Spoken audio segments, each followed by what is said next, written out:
Assalamualaikum warahmatullahi wabarakatuh. Salam pembelajaran. Di video kali ini, saya akan mengajak kalian untuk melakukan percobaan pertumbuhan dan perkembangan pada perkecambahan biji kacang hijau.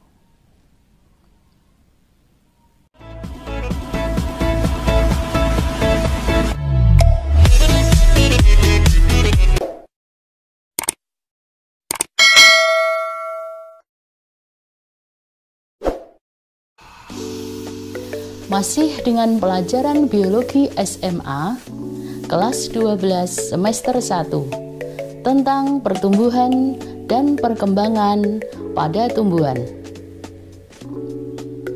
Kali ini akan menyampaikan tentang percobaan pertumbuhan dan perkembangan pada perkecambahan biji kacang hijau.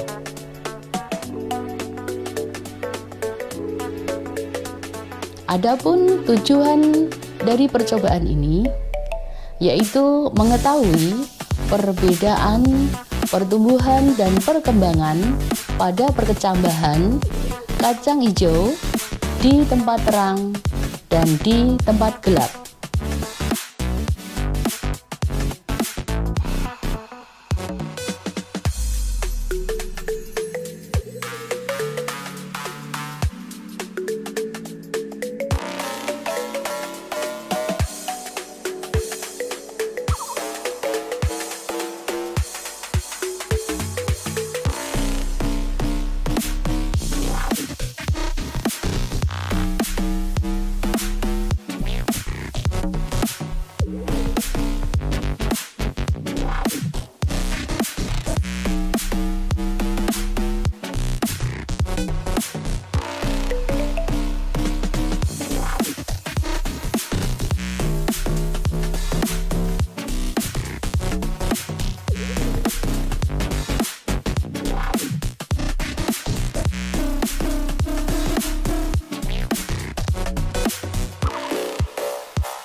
sebelum perkecambahan terjadi proses penyerapan air oleh biji yang dinamakan dengan peristiwa imbibisi.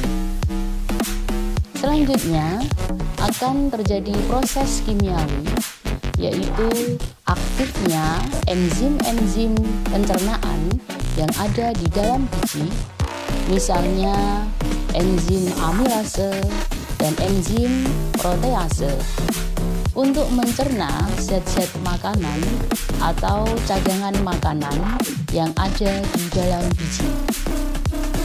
Nah, energi yang dihasilkan dari proses tersebut akan digunakan oleh biji untuk perkecambahan. Nah, munculnya tumbuhan kecil dari dalam biji itulah yang dinamakan dengan perkecambahan. Setelah terjadi perkecambahan pada biji, akan dilanjutkan dengan proses pertumbuhan dan perkembangan pada tumbuhan. Nah, dalam percobaan perkecambahan ini, karena hanya memanfaatkan cadangan makanan yang ada di dalam biji, perkecambahan tersebut akan mati jika cadangan makanan yang ada di biji telah habis. Pada beberapa hari proses perkecambahan dapat kita amati yang di tempat terang dan di tempat gelap terlihat ada perbedaan. Pada perkecambahan yang di tempat terang, daun berwarna hijau. Hal itu menunjukkan terbentuknya klorofil atau zat hijau daun. Sedangkan perkecambahan yang di tempat gelap dapat kita amati batangnya tampak lebih kurus, daunnya pun berwarna pucat. Hal itu menunjukkan tidak terbentuknya klorofil pada daun. Mengapa demikian? Karena cahaya dalam hal ini berperan sebagai pembentuk zat hijau daun atau klorofil, yang kemudian pada pertumbuhan dan perkembangan tumbuhan berikutnya, klorofil ini akan digunakan oleh tumbuhan untuk membentuk zat makanan pada tumbuhan tersebut dengan bantuan cahaya dalam proses fotosintesis. Pada perkecambahan di tempat gelap terjadi peristiwa etiolasi. Nah, apakah etiolasi itu? Pada praktikum perkecambahan ini terdapat beberapa variabel percobaan. Yang pertama yaitu variabel kontrol. Variabel kontrol adalah variabel yang dibuat sama dalam percobaan. 2. Variabel bebas, yaitu variabel yang dibuat tidak sama dalam percobaan. 3. Variabel terikat, yaitu variabel yang terjadi karena akibat perlakuan variabel bebas. Dan yang keempat adalah variabel pengganggu. Variabel ini dapat terjadi tetapi tidak diharapkan dalam percobaan. Tugas yang harus kalian kerjakan di rumah yaitu yang pertama, lakukanlah percobaan perkecambahan tersebut di rumah masing-masing. Adapun gambarannya seperti di video tadi. Dan yang kedua, jelaskan apa saja variabel-variabel yang ada dalam percobaan tersebut yang terdiri dari variabel bebas, variabel kontrol, variabel terikat, dan variabel pengganggu. Jelaskan.